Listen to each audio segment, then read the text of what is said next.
Hello and welcome everybody to our talk. We are iText and we broke our API last May, and we would like to talk about our experiences, our preparations, the mistakes we made, the mistakes we could avoid, and everything related to that. So the talk is called, of course, Oops, I Broke My API. This is Michael and I'm Benoit. We will try to guide you through this entire talk. We have 5 important questions that we try to answer beforehand and during and afterwards. First of all, for you to know who are we, what is iText, and how did we break our API? What does it mean when you break your API? Of course, a short definition.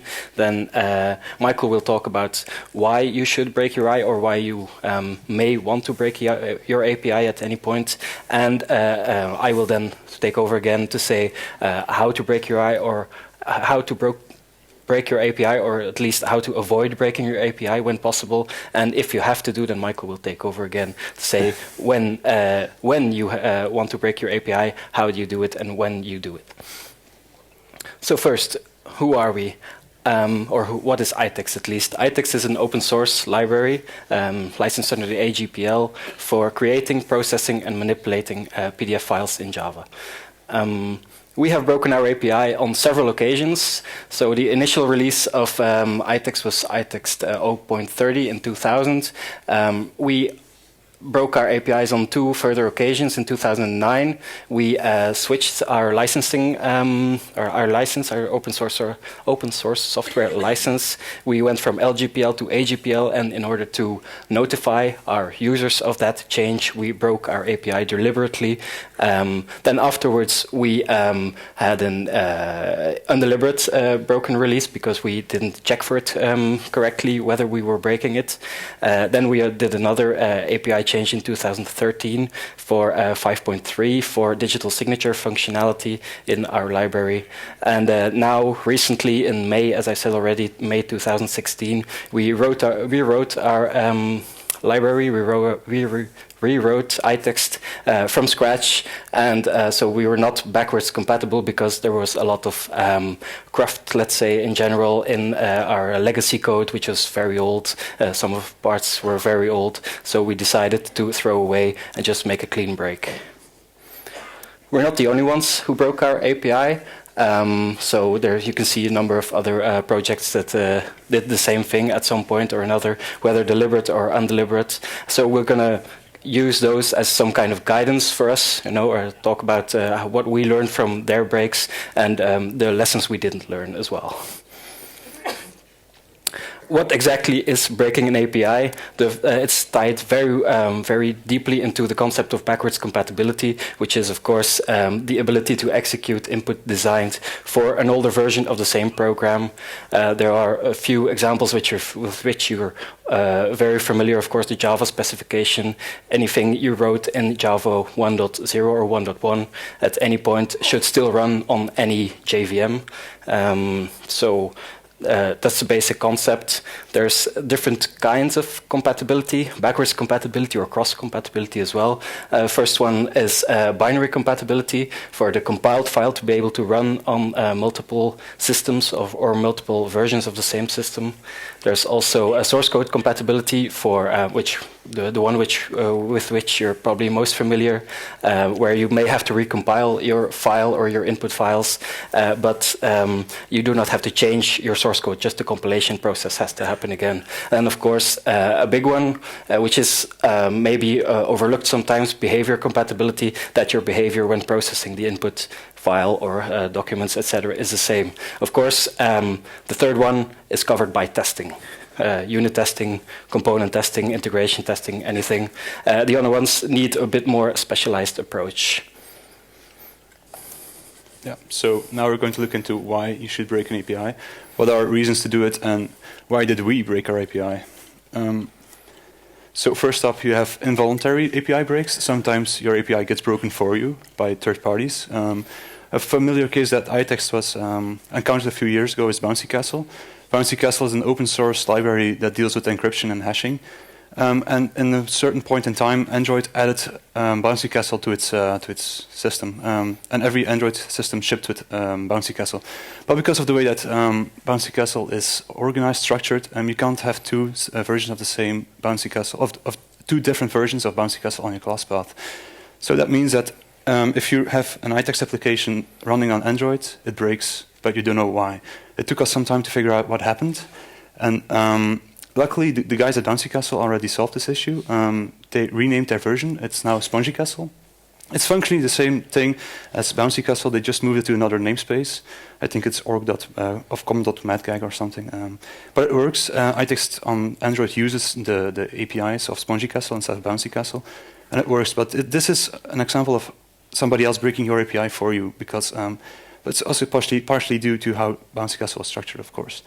Then in iText, we have an example as well. We have moved from 2 to 5. We changed the licensing, as Benoit told you. And some people liked that, some people didn't. And the people that didn't like it, some of them made a fork of iText and called it iText 4.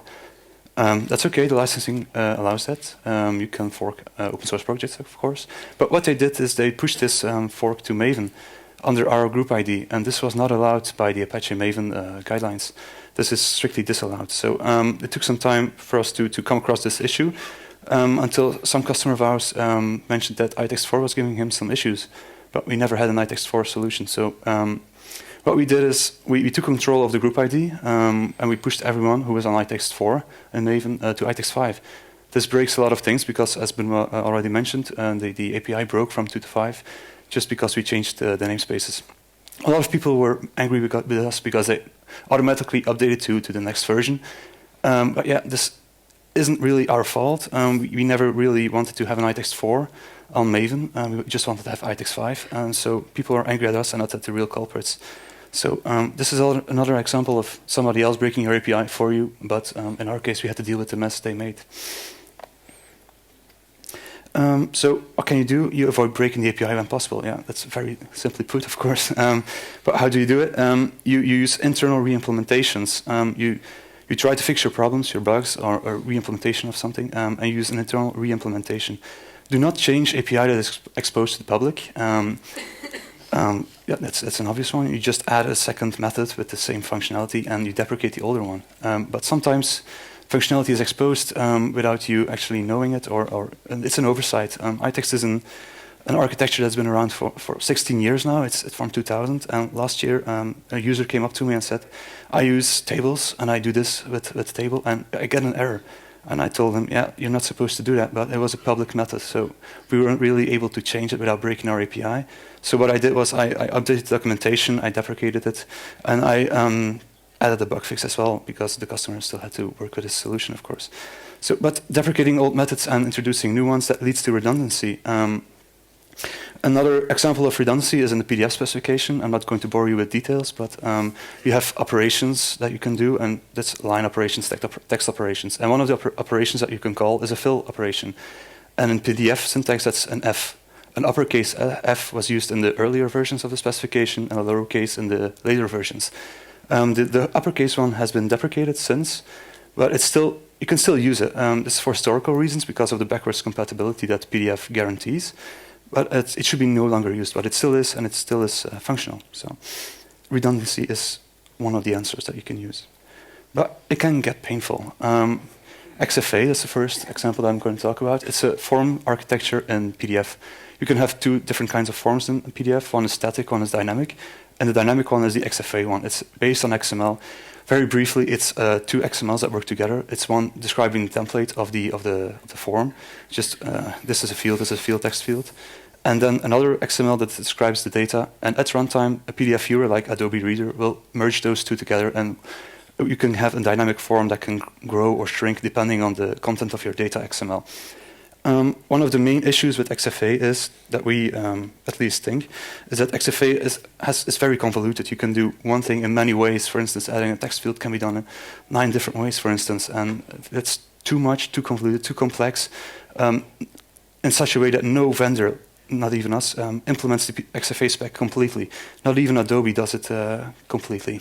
So redundancy, yeah, sure, but to an extent. In Python 3, and it's more about Python 2 and Python 3, the relation between the two. In Python 2, you had template strings, and you had placeholder and strings. It's somewhat similar to string.format in Java, with a %d. And they had a similar system in Python 2, but it was a bit messy, a bit disorganized, and people really had to learn how to use it and get to know the difficulties of it. And in Python 3, they threw that out. They made it really nice. They redesigned that system. So they broke the API. But what they did is they backported the functionality of Python 3 to Python 2. So now you have two systems living next to each other. One is deprecated, or should be deprecated, and the other one is the new one. That leads to a confusing situation.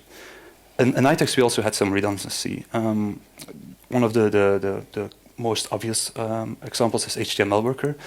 Some years ago, Bruno, our original developer, he added HTML worker to iText, and its original use case was to just port very small HTML snippets to PDF, like a one-liner of a paragraph with some attributes set to it. Yeah, you just parse it to an iText object and add it to the document. But people started abusing it and started demanding having bigger HTML snippets to be supported, more functionality, more, bigger, faster. But that was not the intention of HTML worker. So, but we saw the need. We created a new product on top of iText 5 at least. The name is XML worker. It's a generic way of parsing XML to PDF. We provide one implementation that's HTML, and it's a very basic implementation of HTML to PDF, but it works and it serves its purpose. But HTML worker is still around, it's deprecated, but people still use it and still demand of us to extend it, to work on it. But we can't do that, we deprecated it. Once you deprecate something, it's best not to touch it anymore. So yeah, we're not doing that anymore, but we focus on XML worker and on the future. Another example is within our own APIs of iText. In iText 5, we had a rendering solution. We had a few renderers next to each other that people could use depending on the situation that they need. But they did the same thing functional-wise, but there were subtle differences that you had to know. And you could know this by reading documentation, but it was very specific, and customers are not going to read pages of documentation. You know that. So that was a bit messy, and we constantly caught ourselves educating the user on the subtle differences between the two rendering systems that we had. So for iText 7, we said, yeah, we don't want this anymore. Let's have one rendering framework that's nice and clean. But to do that, we had to break our API and remove the redundancy present in iText 5. So you can also break your API in response to advancing technology. For instance, the PDF standard, it's a standard that's been around since late 90s, about 20 years now, so it's changed a lot. One of the things in the PDF specifications said that the PDF file in the early versions could not be more than 10 gigabytes, which is ridiculous. It's not enough. But in the later versions, they changed this to 1 terabyte. And how they did this was by compressing the contents inside the PDF. There's the table that says, yeah, you can find object 1 at byte offset 10, and object 200 can be found at byte offset 2000. If you structure your table differently, you can make sure that you can go beyond the 10 gigabytes. But this required an API breaking change in PDF, and older PDF viewers cannot read the newer PDF files that use this system and are bigger than 10 gigabytes. So you have to adapt, and you have to make sure that you can follow the new revolutions in hardware as well. So hardware changes, you have the processing power that increases. For instance, we all know that hashing and encryption algorithms, they rely on being secure, and processors that get better and stronger and faster, they can break the algorithms. And when an algorithm breaks it's best to just deprecate it and use a stronger one. This has an impact on digital signatures in PDF, because you have to keep on top of your game. You have to be sure that the technology that you use, that the algorithms that you use, they still should be relevant, should be working. For instance, SHA-1, it's not that secure anymore. It's best not to use it, so the PDF standard should move forward. Other standards using algorithms dealing with encryption hashing should move forward. That's also a reason to break APIs, but yeah, you have to keep looking at it. Internalization is also something. everybody knows ASCII. It's a Western text format system, but it's not sufficient anymore. We want to talk to people in Asia, and in Japan, and China, and Korea. ASCII is not enough for that. We need Unicode. And in Python 2, depended heavily on ASCII, for instance, and they moved, luckily, towards Unicode in Python 3. But that's also an example of breaking your API, or at least your underlying structure that you use. This might be a surprise to some of you, but you can change your API as a strategy. That can be an economical strategy, or just to weed out competition. A fun example is PlayStation, Xbox, and then any other home console games that you can have. Some of you might know that PlayStation 1 worked with CDs, 2 worked with DVDs, and 3 onwards worked with Blu-rays. And the second PlayStation was compatible with the first PlayStation's games. And the first iterations of the PlayStation 3 console were also compatible with the DVDs and the CDs. But the later versions, and from 4 onwards, only work with Blu-rays. That might be a technical strategy, because it might be a bit more work to add DVD support and CD support, and support the old APIs of the PlayStation 2 SDK, of course. But it might also be a strategy dealing with financial business. Why should you support an older version of your system if you can have a new system that just re-releases new games under the name of old games, under the name of HD remastered or 4K or whatever? Yeah, I fell for this trick as well. I have 4 copies of Final Fantasy X at my home, so no shame. Yeah, but this can be a strategy, and it worked for PlayStation and Xbox, and they happily take advantage of this. Another strategy can be to reduce server load. The APIs of Twitter before 2013 were very insecure, and they were very easily used and abused. So there was a lot of spam, a lot of calls being made to Twitter, and everybody who was on Twitter before 2013 knows the fail whale. Luckily, the past few years, the fail whale has been flown far away, and we haven't seen him anymore. So they changed their API. Twitter included ways to authenticate yourself, to authorize yourself, and to register applications. And that is a breaking change in your API, but it allows you to reduce your server load and to make the experience for customers more user-friendly, of course. The last one on the slide is a very interesting one. This is one to really weed out your competition. So SharePoint 2013 is a new version of SharePoint a few years ago, and the previous version 2010 had an implementation, an architecture set up for plugins. You could add an iFilter, and that could you could do all kinds of things with files. If you would search for a file, your iFilter would add extra details, extra metadata and such. And it worked great. There were vendors, for instance, Adobe, Foxit Reader. They had special plugins for PDF processing and parsing, and they worked perfectly fine.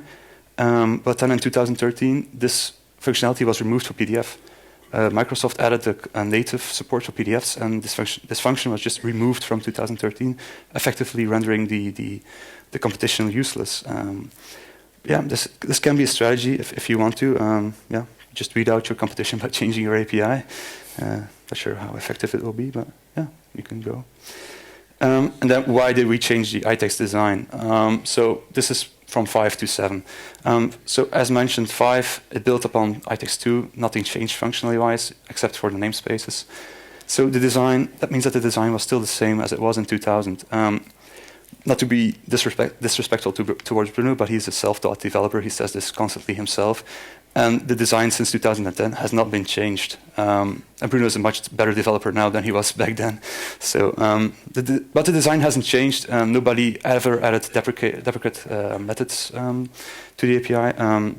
We did add the deprecate tag to everything, but we never removed those methods. So the deprecation tag didn't really mean much up until now for us. And what also happened is that because of the open source nature of iText, and because of it was more of a hobby project in the start. It was a bit, how should I say, very, very loose, informal. And we had an organic growth. We had a lot of contributors putting code into iText from left and right. And for some contributors, there wasn't a lot of communication in between those two. For instance, you can have forms in PDFs, as I told you before.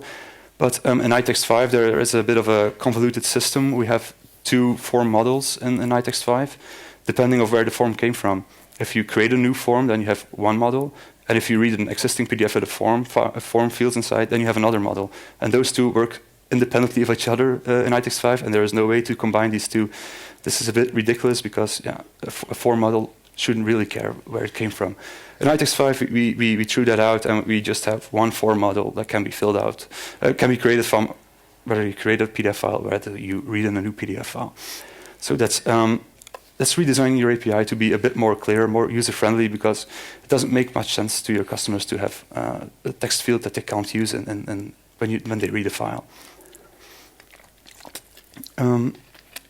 That doesn't also mean that we threw out everything. We have new code since a few years that we reused. For instance, Benoit already mentioned it, but we broke our API in 2012, 11, something like that, to improve PDF digital signatures. In 2011 or something around that time, the European Union came out with a guideline surrounding digital signatures. It's called PADES. It's a very interesting standard, but iText 5 before the change wasn't able to support PADES signatures. So we had to rewrite our digital signatures implementation to support PADES. This is another example of breaking your API because of external factors. You can't go around the European Union's guidelines, of course. So we did redesign that. We reused that code. It's nearly the same. We just moved around some parts to make more sense, but it's almost identical, at least in functionality. And the world has changed since 2000. I don't think anyone could have imagined 16 years ago that everyone here in this room would be sitting here with a mobile phone in his pocket that is stronger than some computers back then. If we apply this to iText, neither did Bruno. Bruno did not foresee that iText could run on a device that's as small as your hand. The iText 5 jar was monolithic. It was one big jar filled with classes, filled with methods. And Android has a limitation, at least per DEX file, that you can have only this amount of classes and methods. There is a way around that, but you can't go telling people that want to use your product, hey, you want to use iText? Yeah, sure. Use this workaround on Android. At least not if we are able to change our iText design to accommodate these people. So what we did is just make iText more modular, that they can cherry pick whatever functionality they need, and they can just drop out the rest of iText. So it's a smaller footprint and a smaller application in Android. So how do you break your API? You probably don't want to, but if you do, when you do, what should you do to limit the damage, and what exactly should you try to avoid? One thing you should do if you have to break your API is use semantic versioning, or in general in your project. You probably know that, the XYZ notation: major version, minor version, and patch version. So it's not a very good idea to include breaking changes in, for example, as PHP did in 5.2.5 or 5.4. So it's happened multiple times.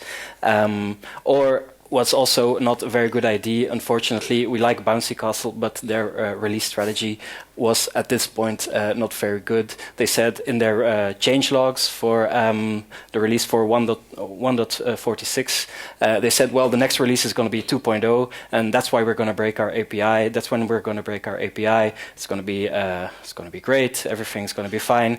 And now, currently, 5 years later, they're at 1.55. The API has been broken, so in 1.47, but there was no such thing as a new major release. So it caused some confusion if you say, oh, wow, a new version of Bouncy Castle is coming out. I'll just check it out. And so all of a sudden, your code doesn't compile anymore. It's probably going to turn you off of the project. Or at least make you hesitate about, well, maybe they'll do it again, and my code will be broken again. So what actually iText does is we keep the same version, even though there's new bug fixes and new stuff coming out on Bouncy Castle. We still are, at least for iText 5, on 1.49, I guess. Yeah, for iText 7 as well. Yeah, and for iText 7 as well, because it's not like they've broken our trust, but it's come dangerously close, especially for Bouncy Castle is a security cryptography library. you don't want surprises there in general, and especially in this case, you want some predictability. Part of the problem with Bouncy Castle is, of course, is that it's a community project, and no one is really. Well, there is a foundation, let's say, and they're taking leadership about funding, etc. But about the technical stuff, I am not aware of any, clear leadership or goal setting or where should we go from here strategy. And if you don't have that, then well, things like these might occur, and so you probably want to avoid that. If you want to avoid that, you should be smart from the get-go. If you don't want to break your API, the best thing you can do is have a good design from the start, like for example Spring did. So the big conversion from Spring 2 to Spring 3 was the added annotation support. But the good thing about Spring 2 was that it was already the XML configuration was already very future-proof, was very well written. So they only had to add another way to make the configuration just no longer XML, would then go to annotations. So there was no need to break your API. So that's great. That's the kind of thing you really want. Unfortunately, reality is sometimes, as Michael already said, catches up to you. When Guido van Rossum in, I think it's 1989, came up with the original ID for Python, I don't think he could have foreseen the concept of Unicode. I'm actually not sure if it already existed and only gained mainstream traction in the late 90s, early 2000s. So it was impossible to foresee that. So the reality changed. The emerging markets of, for example, Eastern Asia and the rest of the world, they also, demanded their share, they demanded support, rightly so. But that's the kind of thing he couldn't foresee at the time, because people were happy to be able to communicate over the internet, as a concept. They weren't thinking about writing Hindi or Arabic, or at least not in the Western world. Of course, another one, the print statement. Well, it used to be a print statement, was changed in Python 3 to a function. That is probably just some design decision. Maybe the original designers never even thought twice of it, and then 15 years later, it comes back to bite them to say, hey, you're not being consistent. And so those kind of weird small decisions can catch up to you at a very unexpected time, or when you realize, well, this was a mistake. It's it just happens. That's the kind of thing you just have to deal with, and then it might be time to break your API.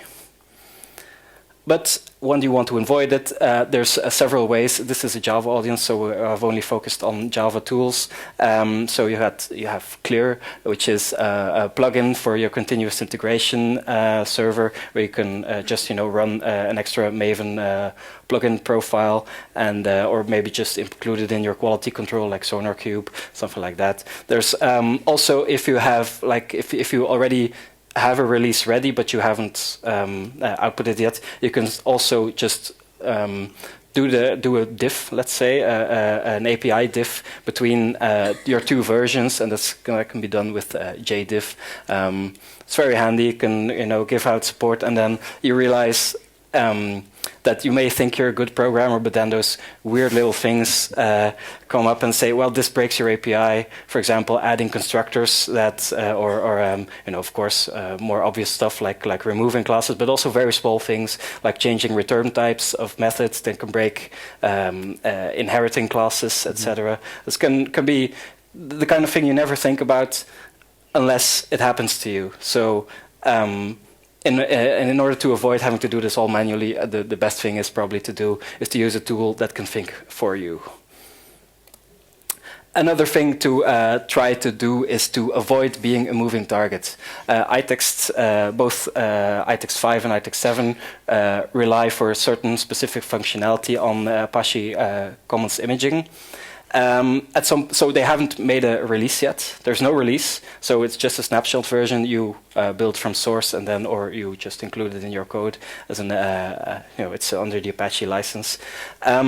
So they just this was this year, I guess. They said, well, we're just only gonna support Java 7 and up. It's sensible in a way, but anyone that already use your code also has to move to Java 7, of course. That may be trivial for most of you, but if you have a library, then sometimes you have very conservative users. There was in 2009 or 2010, there were people really, really hating the fact that iText moved to Java 5, even though Java 4.2 was already deprecated since I think 2006.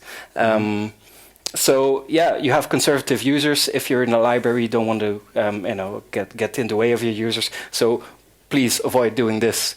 Of course, they haven't released yet. There is no real thing you can hold against them, also because it's an open source project. But it did bother us for a while. We actually asked them to release for Java 5, and then for any further development go to Java 7. They refused, righteously so. But we could only ask. As I already mentioned, PHP. It's easy, of course, to make fun of some of the less savory parts of PHP. But one of the biggest problems I already mentioned is that if you have no leadership, the same thing happened at a certain point with Bouncy Castle. There will be breaking changes, maybe in minor versions. There may be ways, things you haven't foreseen if you don't use the right tools. And then you just release a minor version. Turns out that you broke your API, because sometimes you only realize that after users start complaining. And then, of course, it's too late. One of the things we did for iText 7, so it was a big project to redevelop iText 7. We took over 2 years. And what we tried to do is to keep everything internal until we were certain of our API. Because the biggest problem with having an API is that it has to be consistent and that you have to document it. Anytime you write examples for an API that's going to be obsolete in a few weeks, you will have to rechange that every time. So we, at the release time, we were sure that our API was more or less stable, that at least we could say, well, maybe we'll deprecate something in 7.01 and then remove it in iText 8.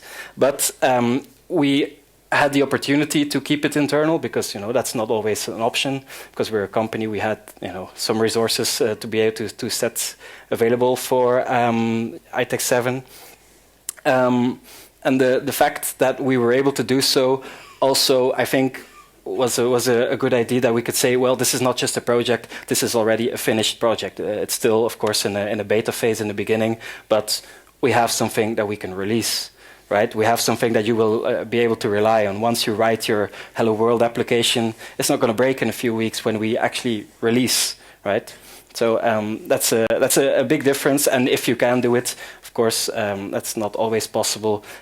Please use something internally until your API is stable, or at least you have, the definition doesn't have to be defined or really implemented fully. At least a stable API will help you a long way. Another good thing to do is provide documentation. Of course, it's should be obvious to all of you. If you want to write code, you use an external dependency. You want it to be documented. And as I said, if your API isn't stable yet, then your documentation can't be stable. And in the long run, you're gonna irritate people. So what iText tried to do is we wrote a lot of tutorials. Bruno, so the original developer of iText, had to actually rework some of his tutorials, just before release, because some APIs had changed and some of his tests broke, etc. But at least you can manage that. So the fact that you're making an API change really needs to be documented. So you can, of course, you have to deprecate it, but the annotation is not enough. Just please also add it in the Java docs, right? The rationale for it. If it's just a method that's changed, maybe there was a typo at some point, and just something like that. And it's trivial, but the users are gonna feel a lot better when they know, oh, this is the reason. Oh, so there was some unfixable bug, or there were too many parameters in the method, and didn't really do anything. Just say so. Just tell them so. You know the reason why. So why not communicate it to the people who are gonna wonder the same exact thing? It's also for bigger tools or programs. Let's say, for example, the Python language. if you can, and if you have the resources available, because that's not a trivial thing to consider, you can provide a conversion tool. The syntax of Python 2 and Python 3 is very similar, but there are some changes because they're similar enough. It's easy to provide just a conversion tool where you just say, well, this is my source code in 2, convert it to 3. Now I have perfectly working, a fully functional Python 3 code. That was a great thing that they did. It probably took a lot of time to really build that, but once they did, it was great. The same thing it's not only Microsoft Word, by the way, it's everything in Office. A conversion tool, if you load a document in Microsoft Word, one of the newer versions that use the docx format, Microsoft Word will suggest, do you want to convert this to docx? So to be more future-proof, etc. And that's probably trivial for them in the long run because they know they're both document formats. But if they hadn't done that, then maybe docx never would have caught on because you have a whole batch of legacy doc files that you wouldn't be able to use anymore. So why change? Why go to the new version if there's no painless way, or at least very easy way to switch? So a big, maybe something to consider for the bigger projects among you. A big thing to do as well, I keep mentioning Python, not because Python did a lot wrong. They didn't. They just had bad luck that they were trying to over-prepare. I really love Python, but some things went wrong in the migration. It took them 4 years to rebuild Python. It's probably the same thing as iText did, rebuilt from scratch. Python 3 was rebuilt from scratch. Took 4 years with the planning, etc. But development on the Python 2 continued, and not just bug fixes, but also new features. And the result was that veteran users never migrated. There was a survey done in 2014, so 6 years after the release of Python 3, and it turned out that at least half of the older Python 2 users had never even used Python 3. That's a shame for all the 4 years of hard work everyone put in there. So it's starting to shift now because there's a newer generation that never even used Python 2, but the older users, the power users, they're not migrating, or they weren't migrating at the time.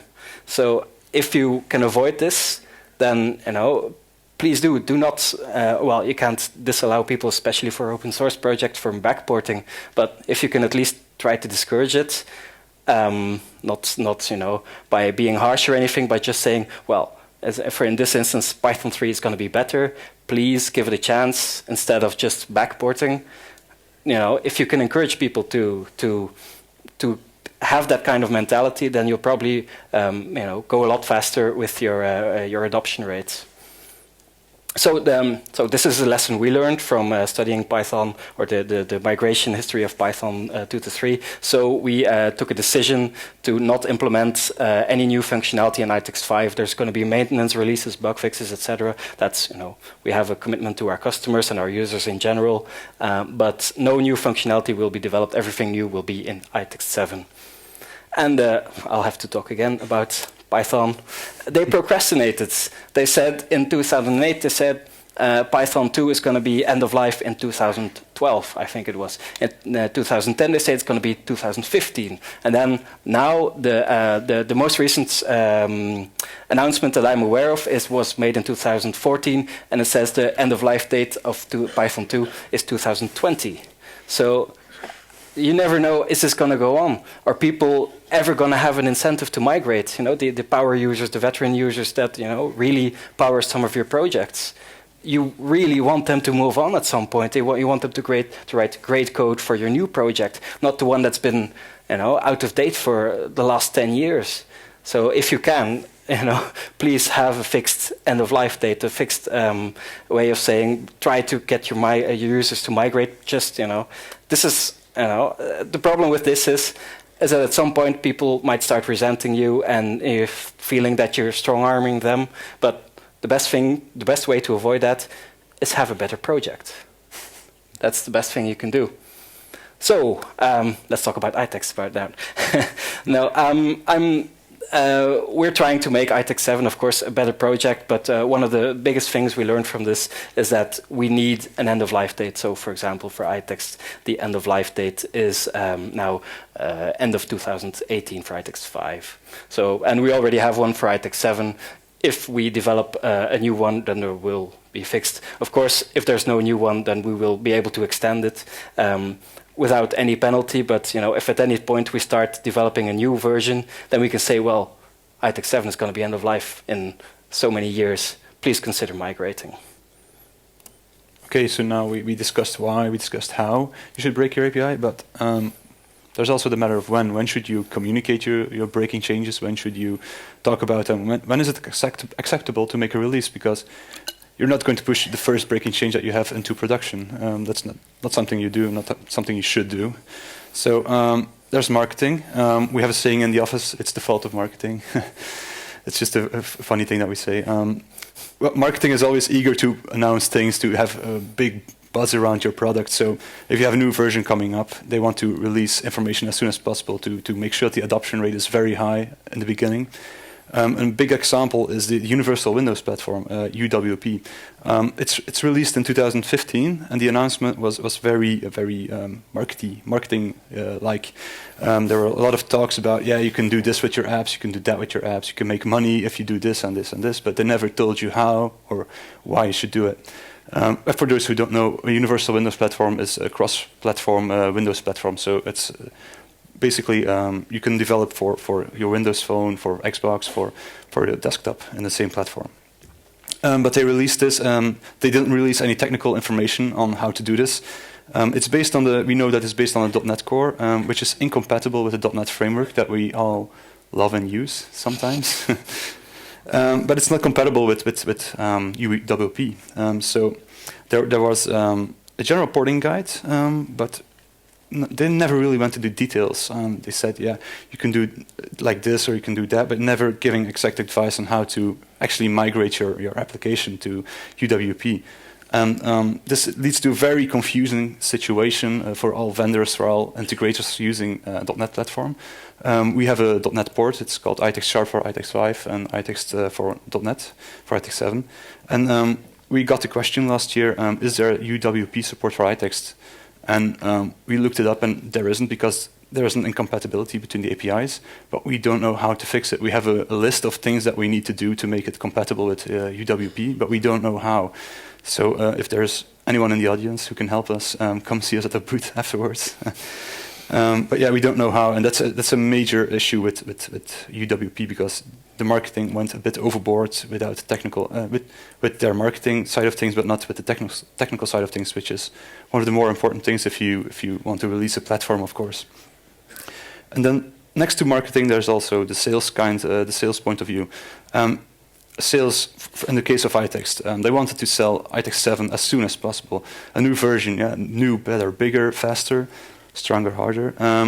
They want to sell now. But if you announce that you're developing on iText 7 as soon as you start developing it, as soon as you create your repository on your Git system, then you're going to stop the sales of your previous product. iText 5 sales would have grinded to a halt, and it wouldn't have sold as much as it did. So there's a bit of a struggle for the sales department. We want to release now. We want to tell people that they can buy an upgrade very soon, but we don't want to stop the sales that we have right now. So what they do is they put a hold on communication. We don't communicate about iText 7 until a certain point in time, and we still try to sell iText 5. It's a delicate balance, a delicate line that you try to walk, and it's a hard case to balance. So, but in any case, don't let it happen unnoticed. If you change your API, if you break it, you should at least add a deprecation tag. You should at least warn your user when you try to when code is subject to change. For instance, in the JVM, you have the Sun packages.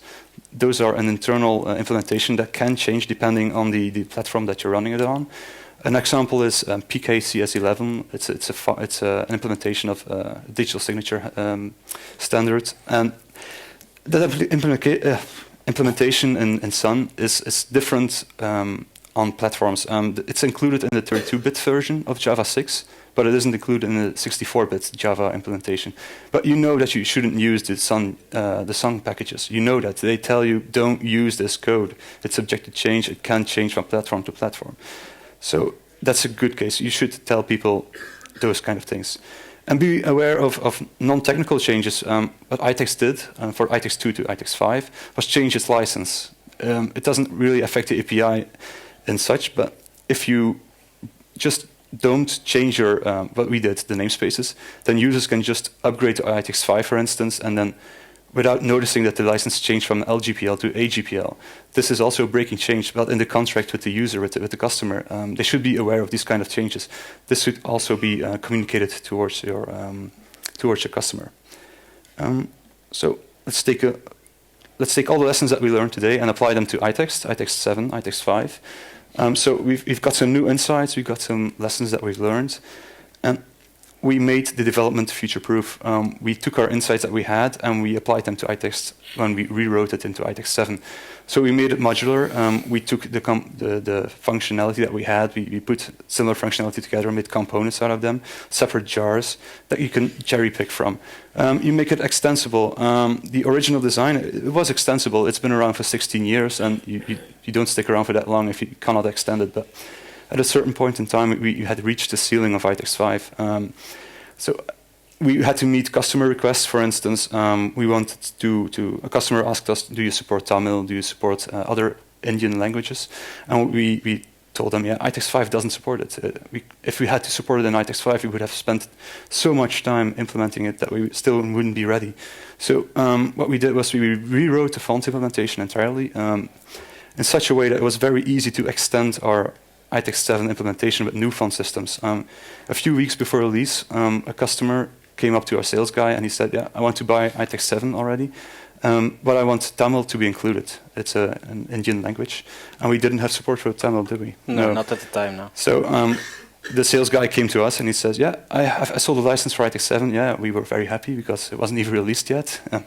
But we have to support Tamil. And we were like, okay, let's take a look at how extensible this really is, this system that we designed. And it took us like a day, I think? Yeah, it's a day, yeah. A day, yeah. So it took a day to implement a new language, something that would have taken ages in iText 5.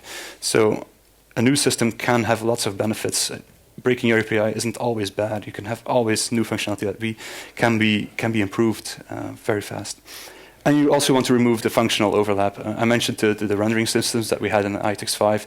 We removed those for a better rendering functionality in iText 7. One that's uniform and that's very easily extended by the customer or by ourselves if we have to do some work for the customer. That's easily maintained and that's easily used when we need to debug. Because now it's very clear. If we're looking at the bug report, the rendering system is much more clear to debug than it was in iText 5. You could really be lost in iText 5 if you had to debug it. But in 7 it's better and faster.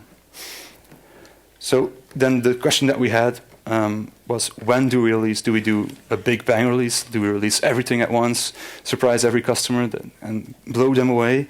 Or do we an early release early, release often? The benefit of a big bang is you can surprise people. You can have a product that's finished, a project that's finished and sellable. But what if we got it wrong? What if we go to the customer and iText 7 is finished and we tell him, yeah, here's iText 7, and he says, yeah, it's great that you did it. I can see why you did it, but how you did it is not how I would use it. So it's a big question that still hangs over your project if you break your API. Is it going to be better? It's not going to be necessarily better if you break your API to improve your product. The customer's needs also needs to be included in the equation. We also thought about releasing early, but that would be a heavy burden on support. If you have as Benoit already mentioned, you'd be a moving target, and those customers, the users that you have, they will come to you with questions. They will come to you with migration questions, and that's something that we weren't really able to put up with during the development of iText 7. We don't have the resources to be constantly busy with migration, so we chose not to release early to alleviate the support requests that we would get. So what we did was something in between. We had an early adopters program. So we had customers that we have had for a few years, trusted customers, and new customers, for instance, the guy who wanted Tamil. And we gave them iText 7. And we said, yeah, this might change, but try it out, give us your feedback. They did. Some didn't, some did, yeah. That's what happens. And we took that feedback and we improved our implementation. And we also released as open source as soon as possible, because iText 7 was first released, developed as closed source internally, but we released as soon as possible, as soon as the API is stable. Because, as we said, you don't want to be a moving target. You can do some minor changes, but nothing too big anymore. So as soon as the API was stable, we pushed it to GitHub. And of course, before the work is completely done, because you want that really relevant, that really necessary feedback from the community. It's because you come out with iText 7, you need feedback, and you still need to make some minor changes because of things you didn't think of, or that the user would do differently than you would do. So it's a bit of something in between. And you should think about how you would do this in your projects with the questions that we just raised ourselves. So this was our presentation. If you have any questions, you can shout them towards us and we'll try to understand them. Yeah. Otherwise, we're also still at the booth in the vendor area. So yeah. Go ahead, fire away.